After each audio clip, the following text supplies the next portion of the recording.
Hello and welcome to the GSMC Chip Shot Football Podcast brought to you by the GSMC Sports Network. I'm your host, Manny Maradiege, live today on July the 8th, starting another week with some more stories around the NFL, mainly focused on a lot of quarterback talks and a lot of things surrounding quarterbacks. We're going to start off by mentioning Cam Newton and on his latest episode of his podcast, seeing where Dak ranks among the highest paid quarterbacks in the NFL. What he said about it, who'd he take over Dak and who'd he take Dak over, are all going to be included in the first segment. We're going to go over that.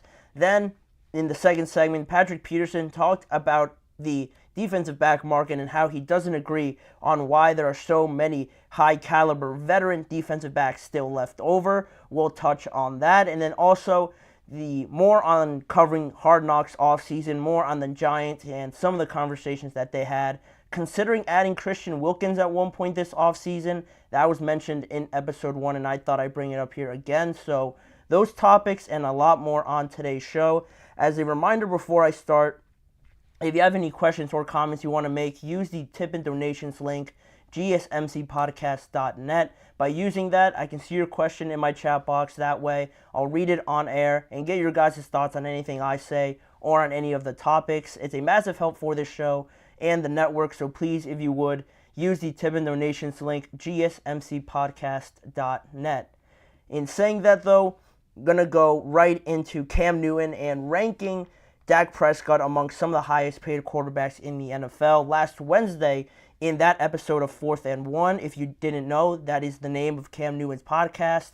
He talked about it towards the end a little bit on how Dak Prescott stacks up to some of the highest paid quarterbacks, because obviously now it's been an ongoing thing that Dak is trying to get a contract negotiation done with the Dallas Cowboys. Ideally, I guess, for the Cowboys, but the biggest issue is the price. What do you pay Dak Prescott? Do you pay him on what has he done for you lately for just the Cowboys? What has he done for the Cowboys? Do you pay him based off of that, or do you pay him based on the market? And according to some of the other quarterbacks that are getting this amount of money, should Dak also be getting that if you consider him a better quarterback than those guys? So one by one, Cam Newton and some of the and his co-hosts went through the list of the top 10 highest paid quarterbacks and determined who they take over Dak Prescott and who they value, or who they have Dak valued over them. And I have them actually here. I have the quarterbacks that Cam Newton would approve of Dak being over. So who he would take Dak Prescott over are these 5 quarterbacks that he mentioned. He said that he would take Dak Prescott over Trevor Lawrence, over Kyler Murray, over Jalen Hurts, over Justin Herbert, and Kirk Cousins. Those are the 5 quarterbacks he said he would take Dak Prescott over. And on the flip side of that, just to get them all out there for you guys, the quarterbacks that he said he wouldn't take, that he wouldn't have Dak over are Patrick Mahomes, Joe Burrow, Lamar Jackson, Jared Goff, and Deshaun Watson. Those are the top 10 highest paid quarterbacks currently in the NFL. And looking at the list, looking at the highest paid quarterbacks and what Cam had to say about it, who'd he have over them and what these quarterbacks are saying just based off of them. I would agree with mostly everything that Cam Newton said, just based on his analysis and who he listed on there, except one switch. I would make one switch, but it involves 2 quarterbacks, obviously. I would switch just Deshaun Watson and Jalen Hurts, just because I feel like Jalen, I don't feel like it. He has been to a Super Bowl. He had a very successful season in 2022. Yeah, he dipped a little bit last year. The whole team did. It wasn't a great situation, but Deshaun, since getting the money that has elevated him to top 10 status, has hardly played and hasn't, played great thus far for the Browns. And they've played just as good, I believe, with Joe Flacco in there last year as well, making the playoffs. Yeah, they got smacked around by the Houston Texans, but they at least got there with a guy that played the last 5 games. It just says a lot about how talented the rest of the team is, and Deshaun hasn't really, up until this point, the last 2 years, lived up to that, in my opinion. So, but talking more specifically about Dak and how he stacks up to these quarterbacks, I'll go over to the last slide and who would Cam Newton take Dak over, these 5 guys. If you look at them, and just break it down a little bit. The biggest flaw that people bring up about Dak is his playoff performances, right? With a good team in the Dallas Cowboys over the last few years, at least in the regular season. You look at that playoff record, he's 2-5, 14 touchdowns to 7 interceptions. 2 interceptions in each of the last 2 playoff games that he has also played. Dak Prescott, both of them being losses, obviously. And you look at that list and comparing just playoffs, because that is ultimately what I consider a big factor in getting you this amount of money in the NFL. If you look at it, I would only take 5 quarterbacks on that list ahead of Dak Prescott in terms of playoff performances, in my opinion. And those 5 quarterbacks would be obviously Patrick, Joe Burrow, Jared Goff. I would take Jalen Hurts, even if his record in general isn't, that of Patrick or that of Joe Burrow. He at least has made it to a Super Bowl and arguably could have won it. So I would take Jalen Hurts over Dak just based on playoffs. And also I would take Lamar. He has a losing playoff record, but he just got to the conference championship, something Dak has never done. They are right at their peak, I think. If anything, maybe getting better. So those are the 5 quarterbacks I would take also in terms of just playoffs. And if you look at the other guys, all these 4 except Jalen Hurts, if you put in Deshaun Watson, those 5 quarterbacks I would not take over Dak because of the playoff. If you're talking about just playoffs, comparing these 5 guys, Deshaun Watson included in there instead of Jalen Hurts, to Dak Prescott, it's not that different than what it seems like on paper, at least. You look at some of these 5 quarterbacks, most of these quarterbacks, only 5 of them don't have a better playoff record than a 500 record in the playoffs. Personally, none of them have a better playoff record than just that of 500, and combined, all 5 of them have a 3-9 playoff record together compared to Dak's 2-5. So personally, just individually with their own teams, none of those quarterbacks have more playoff wins than Dak is one thing. And in that same breath, Dak has played in more playoff games personally, individually, than all those quarterbacks at the same time. He is older than most of them. But again, looking at just playoff performances, the numbers don't really have a huge divide or a huge difference in them when you're really breaking them down. And in that same breath also, he's been in more playoff games than Kirk, Kyler Murray, Trevor Lawrence, Justin Herbert, and Deshaun Watson. Has more wins than them, like I mentioned, also being older. And after that, just based on the quality of who's getting paid this $50 million, $55 million, $56 million, maybe eventually, Dak makes a great argument that he should be in that conversation if we're just going off of who is getting paid this money. Not so much of what he's done with the Cowboys. If we're just going off of the market and what the market dictates, he should be getting it because Trevor's getting it, Kirk's up there, Justin Herbert's up there, Deshaun Watson's up there, and he's performed better in the playoffs than them, and arguably in the regular season than all of them as well. So it's hard to argue with that. Dak should be in there, but the biggest point of all of this is that I don't think it should be with the Dallas Cowboys. It just doesn't add up. They've run their course together. As a marriage, they've run their course, I believe.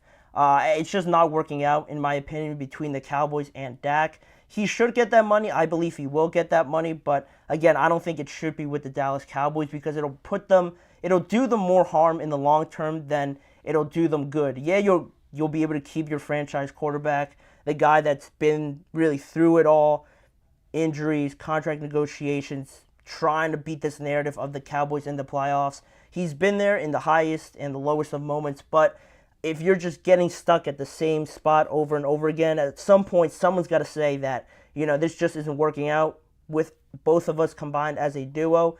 We'd have to split up. I think they've come to that point, lining up with the contract that they are on right now. And again, it's tricky because it goes back to that point on should you pay your quarterback just based on what he's done for you and your team or just on how the market dictates. And I think a lot of teams do it just based on the market rather than considering how significant it is paying him based on what he has provided to your team, because Dak is worth that money, I believe, just based on the market. But for the Cowboys, you could say that he isn't because he hasn't gone over that mark and has stuttered and has performed pretty bad in those moments for the Cowboys in the playoffs that have cost them in big moments, throwing 2 interceptions against the Packers this past playoffs, 2 interceptions against the 49ers, and the one previous to that. You could argue that the Cowboys shouldn't pay him because with them, he has not performed up to that standard, but based on the market, he should be up there. So that's where it gets a little bit tricky, deciphering between what he should be paid on based on how he's performed for Dallas or just on the market. I think he hits free agency and probably some other team pays him. The Raiders have been thrown around a lot. Maybe even the Giants, if it doesn't work out with Daniel Jones, could be something interesting to look at. I'm sure there's other teams I'm not thinking of just off the top of my head, but those are the conversations that I'm sure they're having, and I'm sure they're getting stuck on as well.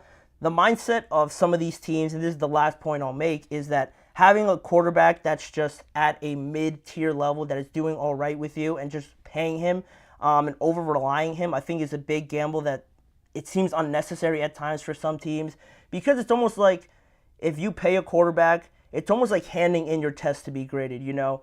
You have to double check everything. You have to make sure everything's in line with the support, with everything, the weapons that you have around them, the protection, and all those things. You have to make sure all of that is in check, at least in my opinion, and then you can hand your test in to be graded. Because once you hand that in, once you hand that pass for people to start judging you, and once you have a lot of money riding on all of this, then comes harsher criticism, harsher looks on your team for making that decision to hand it in early, and then it just looks bad and you're stuck in a rut and trying to restart this whole thing.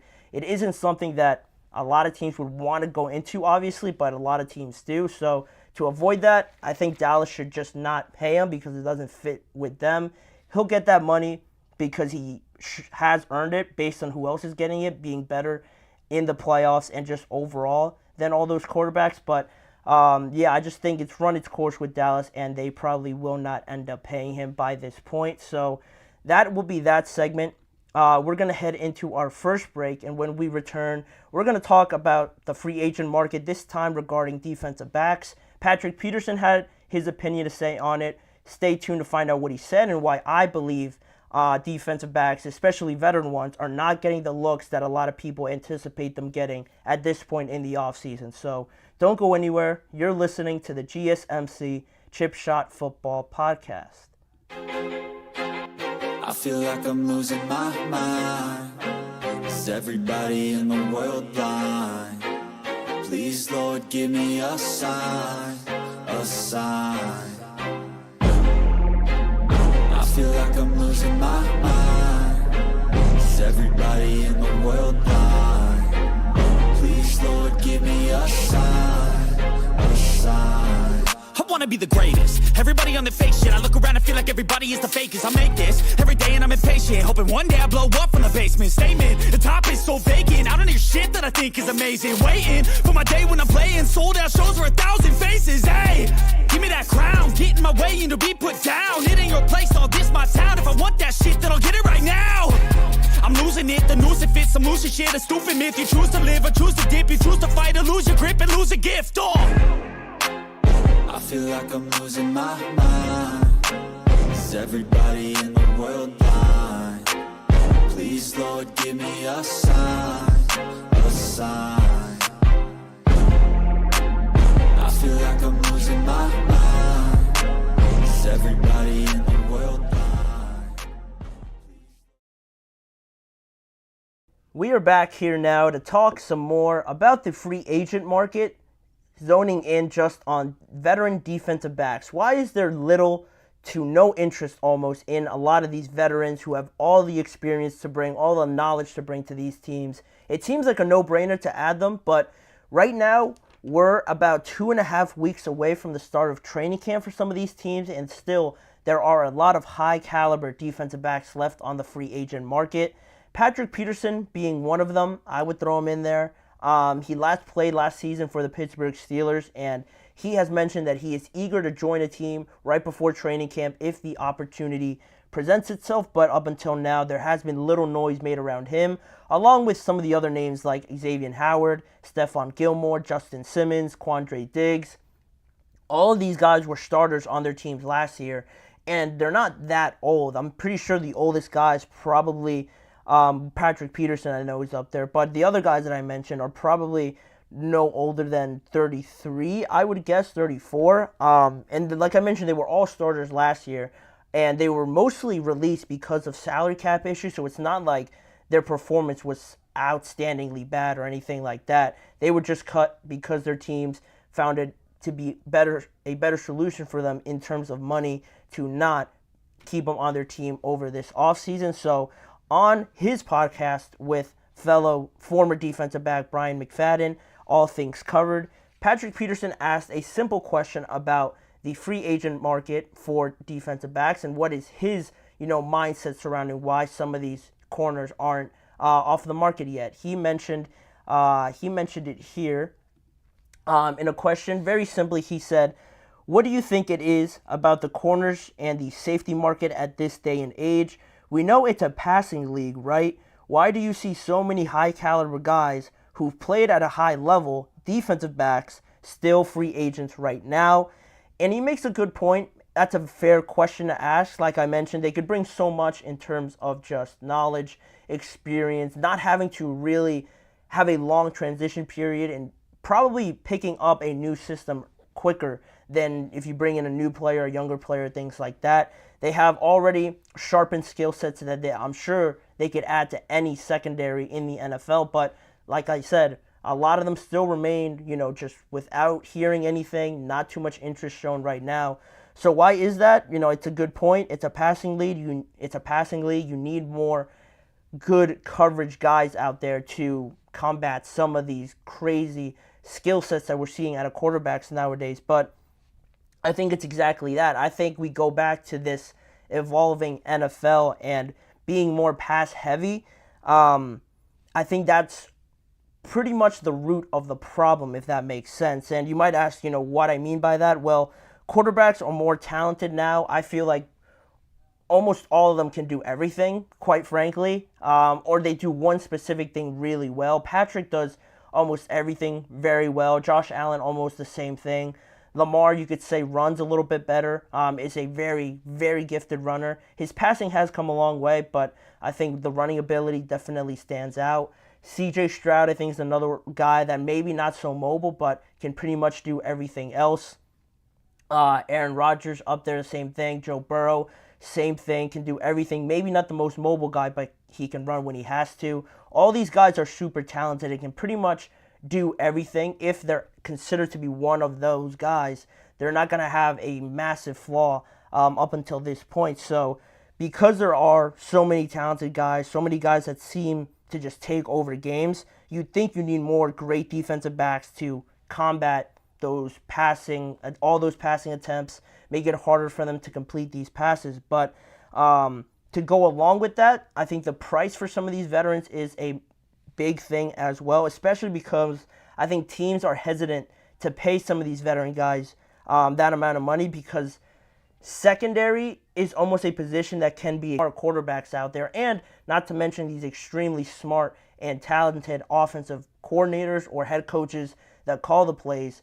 You combine that, like an Andy Reid and a Patrick Mahomes, for example, you can almost go away from some of these talented defensive backs and secondary guys if you scheme it up right, or if you just have an abundance of talent on the offensive side of the ball. You could really just go away from them in a lot of games. It has already been devalued a ton, and I think, especially for the veterans, maybe not so much the young corners that for some weird reason are available free agents at 25 or 26 years old, but for those veteran guys that are pushing 30s, 29, over 30 years old, I think it's starting to become a little bit devalued to have them out there, because in terms of just this passing game, the evolution of the NFL being more pass heavy, a lot of these guys are crazy athletes as well. So by the time you hit 30 and are getting a little bit older, you don't want to discredit these guys of being great athletes and anything like that, but you take a 30-something-year-old corner and potentially have them in one-on-one coverage against a young,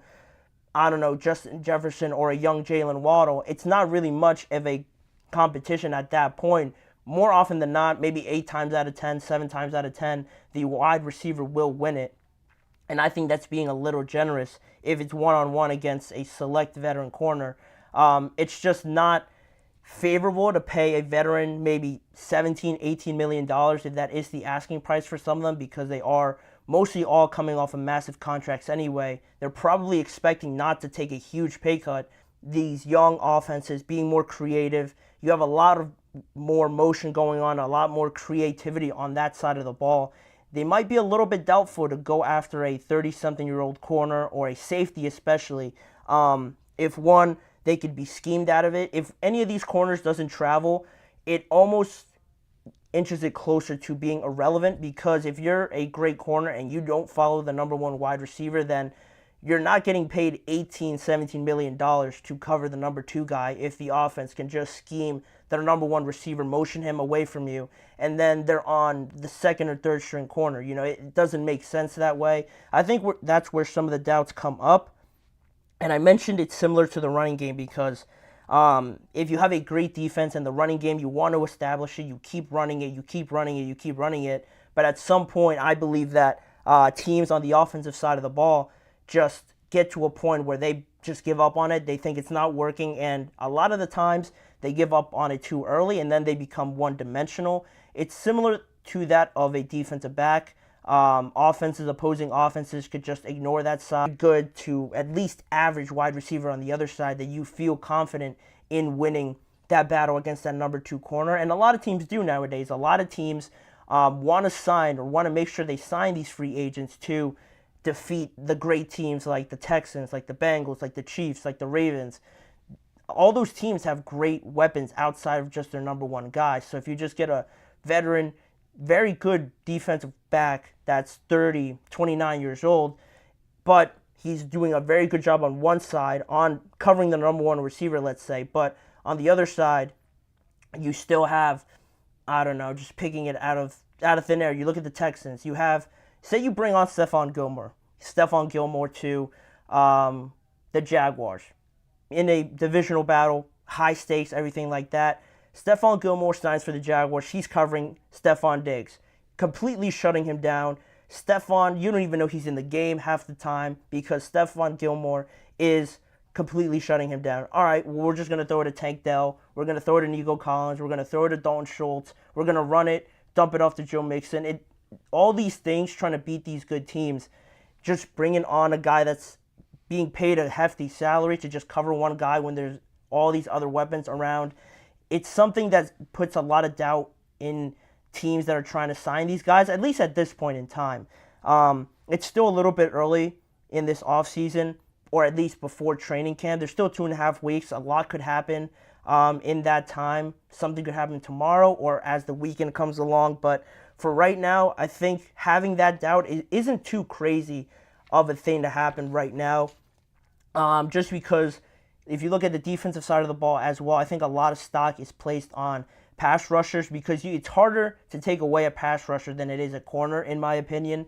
You're going to have to throw 3 to maybe 4 guys over to that one good defensive end or just outside linebacker to really neutralize him and not have him do anything. A lot of times these guys are beating double teams, triple teams, if the rest of the defense is set up the right way. And with a corner, you can't really do that at the same time to get him to not be ignored as much as an outside linebacker or a pass rusher. So it's that and just simply the fact that just not throwing their way. Yeah, they're taking away one guy like I mentioned before, but how much are they really doing to affect the entirety of the game is something that I think is a valid doubt to have by NFL teams trying to sign these guys if they want to sign them at the end of the day. Also with the rules, I think a lot of times defensive players get the short end of the stick and are often unfairly criticized, unfairly flagged for being overly aggressive when it seems like there's nothing there. So that, to go along with the evolution of the NFL, favors the offense a little bit more. So having a guy that's making a lot of money but then still getting penalized in that and getting bailed out at the same time, not really shutting a guy down because the rules almost favor the offensive guy, is another thing that I don't think works too much in their favor. But I don't know. I think it's still, like I mentioned, there is still time, 2.5 weeks until we officially start training camp. I think once we get closer, maybe a week or a couple of days out, I'm sure the conversations are being had, but nothing is being solidified. But once we get closer to training camp or halfway through August, you don't hope that somebody gets hurt, but if somebody does, all these guys are going to be looked at a lot more. And I anticipate probably 3 out of the 5 that I mentioned. I probably anticipate at least 3 of them to be signed by the time the regular season starts, if not more. So it's just a waiting game. Teams are hesitant about it, but with unforeseen circumstances, that situation could change. But that's sort of my intel on why I believe right now defensive backs, older ones, are really not being valued as high as pass rushers that are flying off the board and stuff like that. Linebackers are flying off the board, things like that. Offensive linemen, you can name it. That's why I believe that's going in that direction. But let me know what you guys think on why veteran defensive backs, maybe there's something I missed, why you guys think they're not getting the looks that Patrick Peterson thinks that they should be getting. And with that being said, we're going to move on with this segment and the rest of the show. The next topic, the last time, we're going to talk about the first episode of Hard Knocks, what went down in a conversation within the Giants about potentially adding Christian Wilkins, why they decided to go away from him, and my thoughts on it overall with how that conversation broke down, and just my final thoughts on the Giants before we move on and talking about the second episode later in this week. So that is coming up after this break. We'll be right back. Looking for your daily fix of sports talk without having to pay for it? GSMC Sports Network is available on YouTube. Just search GSMC Sports Network. Get your fix of daily sports talk shows on YouTube, absolutely free. NFL, college football, NBA, MLB, MMA, UFC, fantasy football, and so much more. GSMC Sports Network has shows running all day long, with new sports shows starting every 2 hours. Just like on your favorite cable sports channel, except GSMC Sports Network is absolutely free. Just search GSMC Sports Network on YouTube to catch one of your new favorite shows, like the GSMC College Football Podcast, Chip Shot Football Podcast, Hoops and Heels Women's Sports Podcast, GSMC Basketball Podcast, and so many more. Check it out for yourself. GSMC Sports Network, now available on YouTube absolutely free. Search GSMC Sports Network on YouTube right now.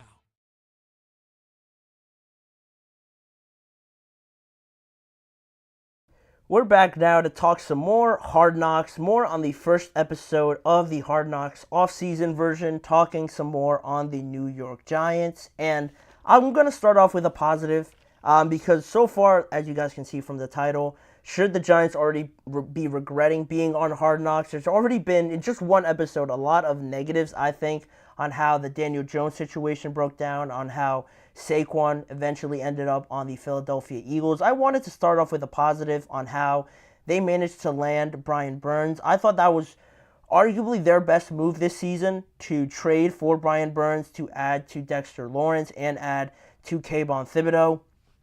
Although, in that same conversation, in some of the conversations that we saw in the first episode, there were some serious considerations about adding Christian Wilkins before he signed with the Las Vegas Raiders that I had no idea about. Because it happened so quickly when he signed with the Raiders. It was one of the first moves I think that was done. I just thought it was the Raiders and that was it. I had no idea that the Giants really had a serious interest, as they mentioned in some of these conversations. But why Christian Wilkins, you might ask? Well, he played with Dexter Lawrence at Clemson. They were teammates there, very successful there. They won the national championship. So you could see in episode 1 how general manager Joe Shane says that Dexter Lawrence actually texted him about Christian Wilkins, getting his thoughts on him, if he believed he could be a valid piece to add to this defense. Probably would have been, with Dexter and Christian there in the middle. Would have been a great duo. A great interior defensive lineman duo to have. One of the best in the NFL for sure. And it just seemed like the overall goal this offseason was to add more pass rushers, regardless if it was Brian Burns, Christian Wilkins, or maybe somebody else that they looked at. The main idea, the main goal was to add another pass rusher. And you could see in the scene where the conversation happened, Joe Schoen and his scouts were talking about the potential free agents to add, when one scout mentioned Christian Wilkins, and he said, I don't think I don't think he's a difference-making pass rusher on third down, which is what we need opposite of Dex. But he's a really good football player that will do well. That will do well for him. That will do well for himself in free agency. And weird statement there when I first read it. Very niche answer. Very niche reason to not go after Dexter Lawrence, just because he's not. How did you put it? He's not a great third down, not a difference-making, third down pass rusher, in the opinion of this one scout. Weird, because in 2023, just last year, pressures from interior linemen, Christian Wilkins, he had 27 third down pressures, which was tied for second in the NFL. Only Quinnen Williams at 30 had more than Christian Wilkins, and he was tied for second with Chris Jones, DeForest Buckner, considered two of the best interior, just overall pass rushers in the NFL. And Christian Wilkins was right there with those guys, second in the NFL in third down pressures. And I saw a clip on Twitter that was going around that he actually got a third down sack against the New York Giants last year, to just add some more irony on top of the entire situation and the entire episode. The entire first episode was filled with ironic moments on how it all broke down with Daniel, Saquon, and now Christian Wilkins as well. Not to say that trading for Brian Burns was a mistake, because I started the segment off with saying that I really liked it. But with Brian Burns, some people I saw when the trade was being finalized, when it was close to being done and originally announced with Brian Burns, they gave up a 2024 second round pick and a 5th round pick next year, or a 5th round pick this year, and a 2025 conditional 5th round pick. Then they signed him to a 5-year, $141 million deal, which is about $28 million in salary per year. So you had to trade for him, and then you paid him a lot of money, which in comparison to Christian Wilkins, if you really considered him and what deal he got with the Las Vegas Raiders, he got a 4-year, $110 million deal, which is about $27.5 million. So you gave up more to actually get Brian Burns, and you still paid him about the same amount of money, which puzzled some people when this episode came out, and puzzled some people at the time when they traded for Brian Burns, because they probably would have thought it was a bit too expensive for the Giants. But overall, Wilkins is 28 compared to Brian Burns is 26 in age, so that is also a factor in all of this. But saying all of that and getting all that information out there, personally, what I could agree with the Giants is that I too would like the majority or the main pressure points from my defensive line coming. I would want it from the edge. I think you need your more, what's the word I'm looking for? Your most elite pass rushers on the outside, just in my opinion. I find it more comfortable that having 2 elite pass rushers on the outside just ends up being better and almost easier for the interior guys, because there's almost less space to work with. If you've blocked out the outsides, the quarterback can't run out there. He has to maneuver through a lot more bodies in the inside compared to if you rush him from the inside and not so good on the outside. He just runs to the outside, gets the edge, and then he gets 5-6 yards, potentially closer to a first down, or he gets the first down. So that's just me. So based on that sentiment, adding Brian Burns, I think overall isn't really that big of a difference compared to what you did give up for him compared to what you would have given up for Christian Wilkins. That's just me, though. But overall, the main issue why I brought this segment up and why I brought that scene up was that the main issue wasn't so much of Brian Burns and Christian Wilkins. Apples to oranges, not too much difference that you're getting there. Just based on good players on the defensive line, it was going to improve regardless. It was going to be an improvement regardless of who you got based off of last year. You were going to get better there. But the main issue with the first really painted in a great light, in my opinion. And really it just comes down to questionable decisions and just questionable reasons for some of these choices that they've made. Like I mentioned, with the one scout talking about Christian Wilkins, not a difference-making pass rusher on third down. It's almost like, you couldn't think of another reason why you didn't want to sign Christian Wilkins. It just doesn't seem like a valid reason to me. Because what is a difference-making pass rusher on third down? So you have to have more sacks, just more pressures, just more causing more disruption in some way, shape, or form. It seems like a very vague answer to just throw out there for Christian Wilkins, who is a very good player, a very talented player at that, in the middle of that defensive line. And oftentimes, the middle of that defensive line don't get too many sacks anyways. I don't think, other than maybe Aaron Donald or I can't even think of another one, maybe DeForest Buckner or Eric Armstead, that Cam Hayward maybe, that play really close to the middle. Not too many of those guys get 15, 14 sacks anyway, so the fact that Christian Wilkins, I think, just had 9 this past season, and he was tied for second in the most amount of pressures on third down, that answer arguably isn't totally accurate. So the reasonings that they've given behind not just this Christian Wilkins situation, but the Saquon one on deciding not to pay him because they decided to go with Daniel Jones, because of that whole tangent that I could go off on teams just being more comfortable having a quarterback rather than any other position, just because of the overvaluing of quarterbacks nowadays. They decided to go with Daniel Jones. For that reason, they can't pay Saquon, especially after all that he's done for them. And now they're in a weird situation, too, where they could almost decide to go with Daniel. All right, say you could be better in 2024, but if you're also worse off, all the fans and everyone's going to expect you to make a decision on Daniel Jones and probably move on from him. So not only did you not sign Saquon, but you're also just going to end up losing Daniel Jones, which is the likely outcome, because I don't think a lot of people put the Giants in a conversation where they're going to really impress this season.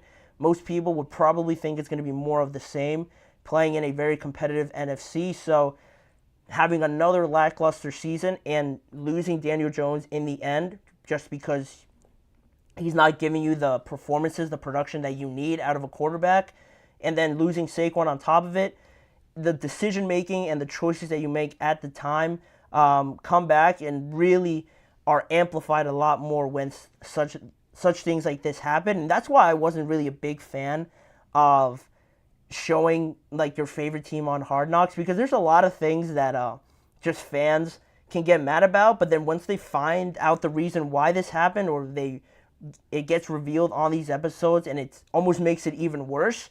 That's why I really would always avoid having one of my teams on Hard Knocks. But as a Steelers fan, they're going to be on Hard Knocks during the regular season, so that should be exciting, especially if things go bad. I'm definitely going to watch it and see, probably just get even more upset on why things are going bad, but it just plays into it. It makes for great television, but again, these decisions and why and how they come to these decisions just really are the things that stand out to me with the first episode. We're only one episode in, and I've talked about 3 different things regarding the Giants and just how the coming to this decision has not been the most accurate, I think, or just the most certain one at the end of the day. But that's it pretty much about Hard Knocks, the off-season version in episode 1.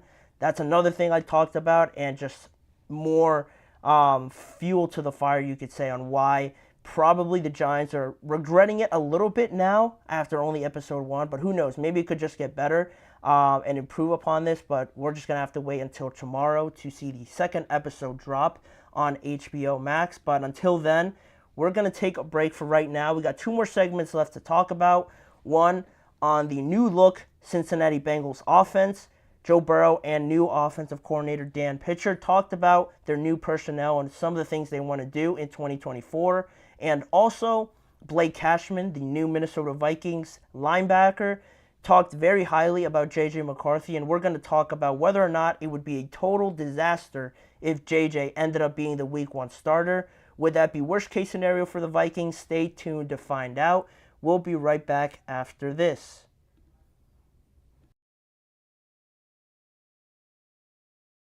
For the best and latest podcasts available anywhere, go to the podcast app on your cell phone and type in GSMC. to access free content-rich podcasts on health and wellness, book reviews, sports, entertainment, relationships, social media, movies, technology, finance, and even weird news. Subscribe and download the GSMC Podcast Network's family of shows, available everywhere podcasts are found.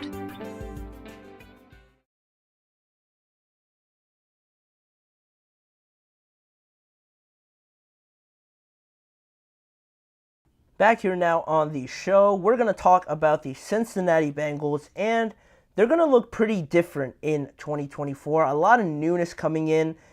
The biggest piece of news is Joe Burrow coming back, so you would always love to see that, but he's going to have a different supporting cast around him. Brian Callahan, now their former offensive coordinator, is the head coach of the Tennessee Titans, so to replace him, you bring in Dan Pitcher, the former quarterbacks coach, elevated to offensive coordinator. Then you have Joe Mixon, now in Houston. You replace him with Zach Moss, who played for the Indianapolis Colts last year. Tyler Boyd moves on in free agency to the Titans as well. And it is good news that you're able to keep T. Higgins, but there is still that uncertainty around him getting a long-term deal. I don't think that'll happen, but at least he's back for 2024. And they also were able to sign Mike Gesicki, draft Jermaine Burton, and also add to their offensive line in Amarius Mims. So a lot of new names that a lot of people might not be too familiar with if you're a Bengals fan, or if you're not a Bengals fan, and how these players can impact the Bengals offense going forward. But Burrow gave his thoughts, his just overall view on how they're going to adapt to these new weapons and their new personnel. He said, "With the personnel we have this year, we'll be able to do a lot more with personnel groupings, putting different people in different spots, and doing a lot of different things as far as eye candy, and making teams adjust to our personnel based on the looks we give them." That's what Joe Burrow said. Interesting. If this is a part where you sort of really have to get into the formations and things like that of football. Not to nerd out too much, but looking at what Joe Burrow means by personnel and, adjusting their personnel, doing a lot more of the eye candy thing, more deception to opposing defenses. If you look at the personnel usage for Joe Burrow through the first 4 years of his career with the Cincinnati Bengals, the Bengals have used a lot of 11 personnel, which means one running back and only one tight end out there. And that being the case, that is more than any other team in the NFL. They've used it on 72% of their snaps in each season of the 4 of Joe Burrow's career with the Bengals. So nearly 3/4 of the time they've ran a play out of this personnel formation. So that's one thing. They've really enjoyed doing that. But almost also, they've never ran 2 running backs. They've never had a 2 running back set, hardly ever. A 21 or 22 personnel, which would be the case for that. And using multiple tight ends at most, it's only been 15.5% of their snaps that they've used multiple tight ends. And that's almost exactly what they have to do nowadays, because their new offensive coordinator, Dan Pitcher, he stated his excitement about their tight end room and possibly using the tight ends a lot more, multiple tight ends, in comparison to what they did previous years with Brian Callahan. He's excited about adding Mike Gesicki. Drew Sample is also included in that, and Tanner Hudson also. He's excited about their ability to not only, contribute to the offense, complement each other, but also their abilities to play in the slot, especially Mike Gesicki in the slot. He has played 53% of his snaps since 2018 when he was drafted out of the slot, so it's not like he's never done this before. It's probably a big reason why the Bengals were attracted to Mike Gesicki in the first place, and you could only imagine he's probably going to take up that Tyler Boyd role, because Mike Gesicki also isn't really the biggest tight end. He doesn't really compare to the look of a George Kittle or even a Travis Kelce almost. He seems a little bit more thin-framed, almost like a just bigger receiver. So putting him in the slot, and why so many teams or so many times the Dolphins have put him in the slot, is because of that, I'm sure. He's more agile, I could imagine, and probably does a very good job out of the slot if he's been in the slot over half of the times in his career since he was drafted. But the last time the Bengals have actually done that has been since they had Tyler Eifert with them. And that seems almost like a lifetime ago now. Tyler Eifert, he was very good with the Bengals, but overall as a team they weren't great, and now they are good as a team, but their tight end room isn't as prominent as it was in a couple of seasons that Tyler Eifert had, where he was very, very good. Also, in that same breath, in terms of just new weapons, starting to pop up for the Cincinnati Bengals, the personal wide receiver coach, Drew Lieberman, has said that Cincinnati Bengals receiver Andre Yeshovas has made the fastest improvement of any player that he's ever had coaching. So it's not a Cincinnati Bengals wide receiver coach. It's just one of those guys that you see. I'm sure you guys see him on social media posting, working out with these wide receivers and how they're training in the offseason. He's one of those guys, and he mentioned to The Athletic that Andre Yeshovas is one of the Bengals wide receivers last year. He really started to make a name for himself last year. He is one of the guys that he trains with, and he has said that he has made one of the fastest improvements that he has ever seen out of anyone that he's coached. And it's not like he hasn't been working with anybody. He has coached Brandon Ayuk, Jacoby Myers, Evan Ingram, to just name a few. So to have Yeshovas as one of the guys that he's been really impressed with, I think there is something there, but it's just, you really have to see it more often. If T. Higgins wasn't there and Yeshovas could, be put into that role this year, and if he could have performed, I think that could have been another step in his development. But I just question how much, how many looks he's going to get in this offense with T. Higgins being there, probably playing, Jamar Chase as well.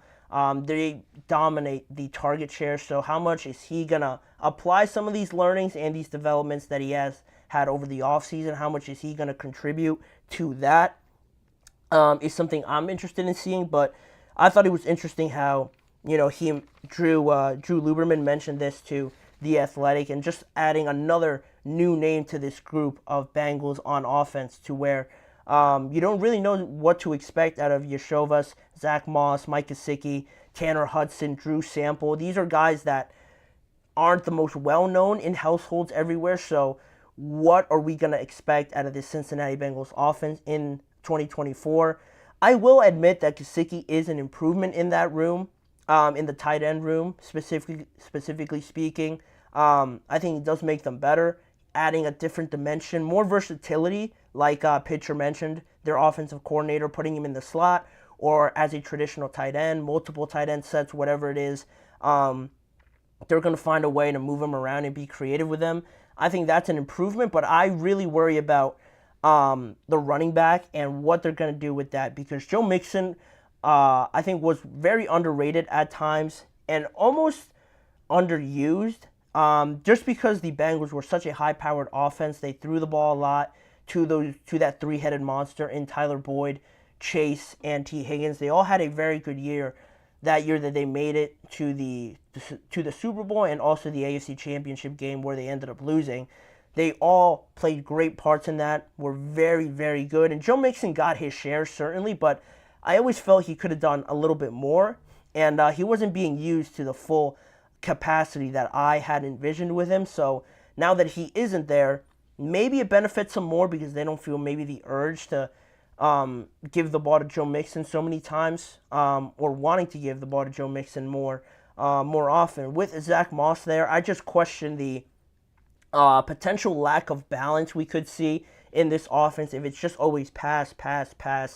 You're going to get to a point, I think, where it becomes a little bit stagnant when you're playing a good opposing secondary or just defense in general. If you can't run the ball, you're really not giving your defense enough time on the bench to, regain their composure, regain their energy, and if they're just coming back on the field because you're throwing it too much, I think that could be a detriment to them if they don't have a running back to control the tempo, an offensive line that can do it as well.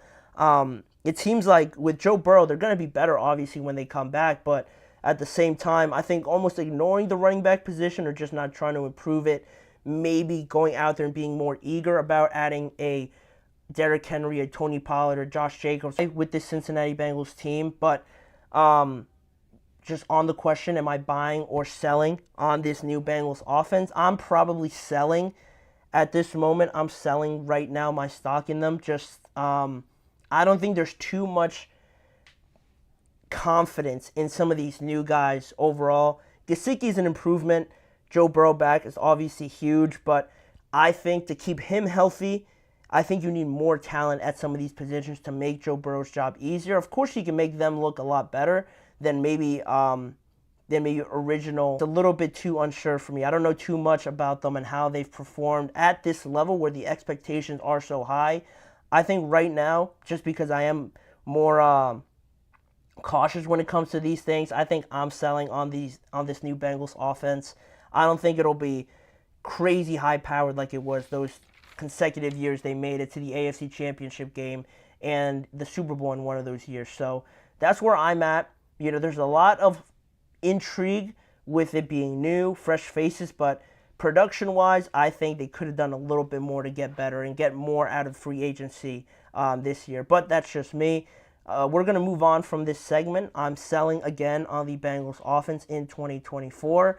But we have one more topic to talk about, one more thing to talk about, which is Blake Cashman, the new linebacker for the Minnesota Vikings, talked highly of J.J. McCarthy. Based on all the high praise that he's been getting, is it so bad in case Sam Darnold gets hurt or he doesn't perform well? Is it a disaster? Would you classify it as a disaster if J.J. McCarthy does end up winning this quarterback battle? I'll give you guys my thoughts when we return in just a few seconds.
Thank you for joining me back here on the last segment of the show to talk some more about the quarterback situation in Minnesota surrounding J.J. McCarthy and Sam Darnold. Obviously, the Vikings selected J.J. with the 10th overall pick this year. A great match. I was saying it in the lead-up to the NFL draft that I believe if J.J. goes there, it would be a match made in heaven for me. But right away, people knew that this could probably be a bridge quarterback situation with also the fact that they signed Sam Darnold, so throwing J.J. McCarthy out there right away would have probably caused a lot of confusion. So it seems like the safe bet right now, and according to multiple reports and sources around the Vikings, that they have Darnold as the starter already based on what they're saying. No official decision, but it just seems like the more likely outcome at this point. But massive point here. J.J. has been doing everything, it seems, to at least impress his teammates, like new Vikings linebacker Blake Cashman coming over from the Houston Texans, having his own experience with a rookie quarterback and seeing a guy blossom into a superstar with his own eyes in C.J. Stroud last year, now being put in a very similar situation with J.J. McCarthy. I think what he says does hold a little bit more value there because he has seen the habits, the behaviors of a young quarterback who turned out to be very good, and seeing probably similar patterns and similar behaviors from JJ and CJ, I think it holds a little bit more value. A very specific point of view here from Blake Cashman. He said some of the things that have impressed him. He said he's got a great long ball, and even those tight windows where it closes fast at the end, at the next level, he could zip the ball past a linebacker or a safety's head and squeeze it in those tight windows. That's very promising to see. And originally, to point out his arm, I think that was a major question coming into the draft with JJ not having too many pass attempts under his belt because he only started for 2 seasons, and it seemed to be a lot more of the physical doubts, like the arm, the stature of him, his build, his frame, all that after starting for only 2 seasons at Michigan, like I mentioned. He only had 713 pass attempts in his time as the starter, so there were questions about that, and especially his arm talent and strength based on that fact. And if you compare to anybody else, like some of these quarterbacks that threw it all over the yard and that were in college a lot longer than him, like a Michael Penix, a Bo Nix, they certainly had a lot more pass attempts. If you look at Bo Nix, he had 1,936 pass attempts in 5 years. So people, when they see that, they see, oh, Bo Nix is more mature. He might be a little bit more prepared to make that jump over J.J. McCarthy, who, granted, they had all that success last year with Michigan, but personally, individually, from a quarterbacking standpoint, some might look at Bo Nix as being more ready because he has been in those environments more often, but they were drafted very close to one another. But where I think JJ almost separates himself, I'll bring up after what Blake Cashman said further on what else he's noticed about JJ McCarthy. He said he's a leader. He's eager to learn. A lot of young guys, sometimes they can come in, be a little bit timid or shy, but he's walking around the locker room, big smile on his face, shaking hands, getting to know everybody. And I think that is what you get when you've been coached by Jim Harbaugh, being in that almost NFL locker room environment, or as close as you can get it at the college level with Jim Harbaugh, and him being a quarterback himself, getting JJ to have some of these habits, treating everyone as a quarterback should be treated from a mental and leadership standpoint, Jim Harbaugh being similarly in his shoes from a quarterback standpoint. I think giving him all this knowledge on how a quarterback should play at that next level, on how they should act in the locker room, and building all these great habits out of JJ, I think that is probably one of the more impressive things that really separates JJ at this point in time from a lot of quarterbacks that, it's not their fault that they haven't been in this situation. Obviously, not everybody gets to be coached by Jim Harbaugh or someone like that, but with JJ using that to his advantage and impressing a guy like Blake Cashman, who has seen it with CJ Stroud last year, I think holds a lot of merit compared to what other teammates might have to say about him. I think with Blake having that experience with CJ, I think it really just has a little bit more value. And I was a little bit surprised to get to the question, is it a disaster if J.J. McCarthy is the week 1 quarterback? I was surprised right away that it wasn't deemed an outright competition. I can understand it, but at least maybe in some press conferences or some interviews with, I'm forgetting their coach's name, Kevin O'Connell, at least say we're waiting until the pads come on to really evaluate our quarterbacks or something like that. It seems like the foregone conclusion now is that Sam Darnold is going to be the quarterback 1. And for me, with Darnold, I know he's been in some bad situations. He was with the 49ers last year, but as a backup, I just don't see a lot of that special it factor, that creativity, that magic that I might see with JJ. I think he really has, that factor. Like I mentioned, it might not pop out right away in arm strength, physical build, or something like that. Everybody's got that, but not everybody can be that leader, can be so calm in those big moments, can have that experience of being in those big games. I think that separates JJ a lot, and for right now, is it a disaster if JJ starts week 1? I don't think it would be. I don't think it would be a disaster. I think it would probably be just as risky as maybe starting Sam Darnold in a way, because I just think you get it a little bit more of a monotone game plan, more monotone play style from Sam Darnold. And it's not my intention to come on here and say that Sam Darnold should definitely not be the starter, but I understand the point of why he is looked at the starter right now. But sometimes like a Justin Herbert situation where he's not expected to start and he does end up starting a lot earlier than people think, you catch lightning in a bottle miraculously, and then you're sprinting right away out the gates rather than crawling, then walking and getting through all this long process. Sometimes the young quarterbacks have to be thrown out there in a situation, not to contradict myself, it's not like they're throwing him out there in an awful situation where he has no receivers, no running backs, or no nothing. He has the best wide receiver arguably in the NFL out there. Jordan Addison had a great rookie season. Aaron Jones in the backfield. TJ Hawkinson, when he comes back, one of the top 3 tight ends in the NFL. He is surrounded by talent, so it's not a huge risk, really, to just throw him out there, or if Sam doesn't play well and JJ actually does win it, or if Sam unfortunately gets hurt. I don't think it's the end of the world if JJ is named the Week 1 starter at quarterback, based on what Blake Cashman is saying, based off of what I believe, and the talent that they have around JJ. I don't think it's the end of the world if it starts. It might look ugly in a game or two, but again, you're going off script now because it wasn't according to the plan, but you're just going to have to ride it out and accept these learning curves and know that J.J. McCarthy is going to get better. I believe he's going to get better as the season goes on. I hope to see him as the starter, but that is all up in the air right now, up until at least we get the pads on and we really get to see JJ throw against some NFL level defenses and how Sam Darnold looks as well. That'll be one of the more interesting training camp storylines to follow once training camp does start in 2.5 weeks. But that's where I'll leave it, that segment, and that's where I'll leave the show because we have run out of time here on today's episode. I want to thank you guys for tuning in to today's show of the GSMC Chip Shot Football Podcast, brought to you by the GSMC Sports Network. Please remember to like, follow, and subscribe to the show, as well as following the network on all forms of social media.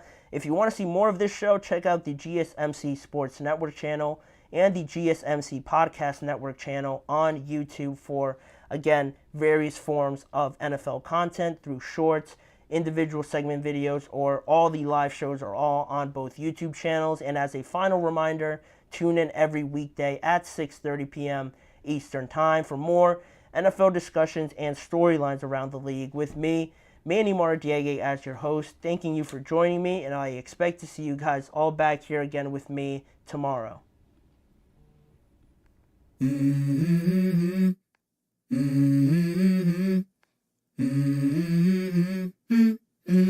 Let's go. I wake up to a little bit of drool on my pillow, feel like it's gonna be a bad day. Yeah, I'm tired of shit, and the coffee ain't hit yet, damn, ain't that great.